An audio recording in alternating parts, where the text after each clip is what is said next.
കൊച്ചിയിലെ അമൃത ആശുപത്രിയിലാണ് ചികിത്സയിലുള്ളത് ഉഷ ജോസഫ്. ശസ്ത്രക്രിയയ്ക്ക് ശേഷം ആരോഗ്യനില തൃപ്തികരമാണ് എന്നാണ് വ്യക്തമാകുന്നത്.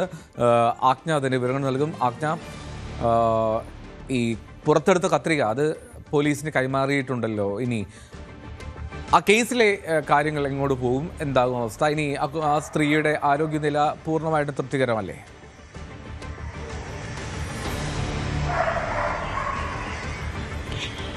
എൽദോ, ഉഷയുടെ ആരോഗ്യനില തൃപ്തികരമാണ് എന്ന് തന്നെയാണ് അമൃത ആശുപത്രി ഡോക്ടർമാർ അറിയിക്കുന്നത്. അമൃത ആശുപത്രി ഗാസ്ട്രോളജി വിഭാഗം മേധാവി, ഗൈനക്കോളജി വിഭാഗം മേധാവി, അതുപോലെ യൂറോളജി വിഭാഗം മേധാവി, ഇവർ 3 പേരും ചേർന്നിട്ടാണ് ശസ്ത്രക്രിയയ്ക്ക് നേതൃത്വം നൽകിയത്. അതുപോലെ സംസ്ഥാന സർക്കാർ നിയോഗിച്ചിട്ടുള്ള മെഡിക്കൽ കോളേജിലെ വകുപ്പ് മേധാവികളും ഇതുമായി ബന്ധപ്പെട്ടുള്ള ശസ്ത്രക്രിയയുടെ ഭാഗമായിട്ടുണ്ട്. എന്തായാലും നേരത്തെ തന്നെ സാരംഗ് സൂചിപ്പിച്ചതുപോലെ ഈ ഡോക്ടർക്കെതിരെ ഗുരുതരമായ പിഴവുകളൊന്നുമില്ല എന്നുള്ള കണ്ടെത്തലും, അതുമാത്രമല്ല ഡോക്ടറുടെ പ്രതികരണവും വളരെ വിവാദമായിരിക്കുന്ന ഒരു സാഹചര്യത്തിൽ തന്നെ ഡോക്ടർക്കെതിരെ പിഴവുകളൊന്നും സംഭവിച്ചിട്ടില്ല എന്നുള്ള തരത്തിലുള്ള കണ്ടെത്തലുകൾ അല്ലെങ്കിൽ റിപ്പോർട്ട് വരുന്നത് തന്നെ വലിയ രാഷ്ട്രീയ ചർച്ചയ്ക്കാണ് വഴിവെക്കാൻ പോകുന്നു എന്നുള്ള കാര്യത്തിൽ സംശയമില്ല. പ്രത്യേകിച്ചും ആർട്ടറി ഫോർസെപ്സ് എന്ന് പറയുന്ന ഉപകരണമാണ് ഈ സ്ത്രീയുടെ ശരീരത്തിൽ നിന്നും വയറ്റിൽ നിന്ന് കണ്ടെത്തിയത്.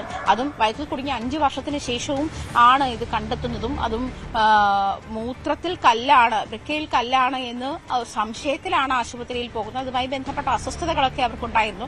ഇത് അവിടെ ഇരിക്കുന്നത് കൊണ്ട് പ്രത്യേകിച്ച് പ്രശ്നമൊന്നുമില്ല എന്നൊരു ഡോക്ടർ, പ്രത്യേകിച്ച് ഒരു മെറ്റൽ ഉപകരണം വയറ്റിൽ കുടുങ്ങിയത് ഇത് അവിടെ ഇരിക്കുന്നത് പ്രത്യേകിച്ച് ആരോഗ്യ പ്രശ്നങ്ങളൊന്നും ഉണ്ടാക്കുന്നില്ല എന്നൊരു ഡോക്ടർ പറയുമ്പോൾ നമ്മൾ അത്തരം കാര്യങ്ങളൊക്കെ, അതായത് നമ്മൾ നാണയം വിഴുങ്ങുന്നതും അതല്ലെങ്കിൽ മെറ്റൽ ആ തരത്തിലുള്ള സാധനങ്ങളൊക്കെ വിഴുങ്ങുന്നതും ഒക്കെ ഉണ്ടാക്കുന്ന ആരോഗ്യ പ്രശ്നങ്ങളെ പറ്റി ബോധേഡാകുന്ന ഒരു ഇതും കൂടിയുണ്ട്. അങ്ങനത്തെ ഒരു വശം കൂടി ഉള്ളപ്പോൾ, അല്ലെങ്കിൽ അത്തരം മെസ്സേജുകൾ ആരോഗ്യ പ്രവർത്തകർ നൽകുന്ന ഒരു സാഹചര്യത്തിൽ പോലും ഇത് വയറ്റിൽ കുടുങ്ങിപ്പോയത് അത് പ്രശ്നമില്ല എന്നൊരു ഡോക്ടർ പറയുന്നത് വലിയ വിവാദത്തിനാണ് വഴിവെച്ചിരിക്കുന്നത്. അതുകൊണ്ട് തന്നെ വലിയ രാഷ്ട്രീയ ചർച്ചകൾക്കും പ്രതിപക്ഷം ഇതുമായി ബന്ധപ്പെട്ട് വലിയ ചർച്ചകൾക്ക് ഇനിയും അതിനുള്ള ഇടം വെക്കുകയാണ് എന്ന് വേണം പറയാൻ. പ്രത്യേകിച്ചും ഈ 5 വർഷത്തോളം ഒരു സ്ത്രീയുടെ വയറ്റിൽ ഇത് കുടുങ്ങിയത് കണ്ടെത്താനായില്ല എന്ന് പറയുന്നത് തന്നെ ഗുരുതരമായ വീഴ്ചയാണ് എന്നുള്ള വിലയിരുത്തലും വരുന്നുണ്ട്.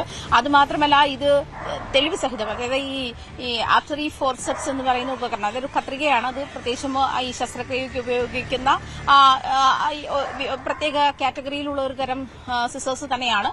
അത് ഈ ഡോക്ടറുടെ പിഴവ് ഇല്ല, അല്ലെങ്കിൽ അത് ശസ്ത്രക്രിയ നടത്തിയവരുടെ പിഴവില്ല എങ്കിൽ എങ്ങനെയാണ് ഉഷ ജോസഫിന്റെ വയറ്റിൽ കത്രിക വന്നത് എന്നുള്ള ചോദ്യവും ബാക്കിയാവുകയാണ്. അത്തരം കാര്യങ്ങൾക്ക് കൂടി മറുപടി പറയേണ്ടുന്ന ഒരു സാഹചര്യമുണ്ട്. പ്രത്യേകിച്ചും വളരെ നിസ്സാരവൽക്കരിക്കുന്ന ഒരു സാഹചര്യത്തിലേക്ക്, ഇത്തരമൊരു വലിയ പിഴവിനെ നിസ്സാരവൽക്കരിക്കുന്ന ഒരു സാഹചര്യത്തിലേക്ക് തന്നെയാണ് റിപ്പോർട്ട് പോകുന്നതും. അത് വീണ്ടും നാളെ ചർച്ചയാവുന്ന സാഹചര്യം കൂടിയുണ്ട്. എന്നിരുന്നാലും ഈ ഫോർസെപ്സ് അമ്പലപ്പുഴ പോലീസിന് കൈമാറിയിട്ടുണ്ട്. അതുമായി ബന്ധപ്പെട്ടുള്ള മറ്റ് നടപടിക്രമങ്ങൾ ഇനിയുണ്ട്.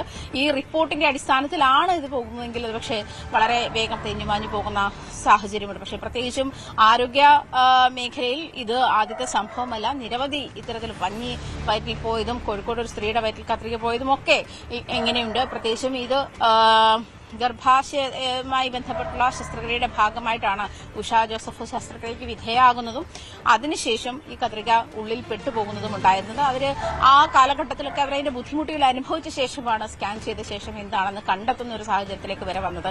അങ്ങനെയുള്ളപ്പോൾ അത് ഇത്തരത്തിൽ ആരോഗ്യകരമായ ഒരു പ്രശ്നമല്ല എന്ന് ഒരു ഡോക്ടർ വിലയിരുത്തുന്നത് വലിയ ചർച്ചയ്ക്ക് വഴി വെക്കുന്നുണ്ട്. എന്നിരുന്നാലും ഇനി ഈ പറഞ്ഞതുപോലെ സൂചിപ്പിച്ചതുപോലെ കേസിന്റെ തുടർ നടപടികളിൽ ഇത് എങ്ങനെ ബാധിക്കുമെന്നുള്ള കാര്യം കണ്ടു തന്നെ കാണണം.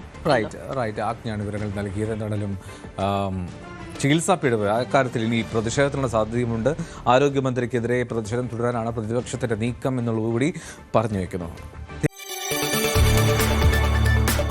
കൂടുതൽ വാർത്തകൾക്ക് news 18 Keralam YouTube channel subscribe ചെയ്യുക.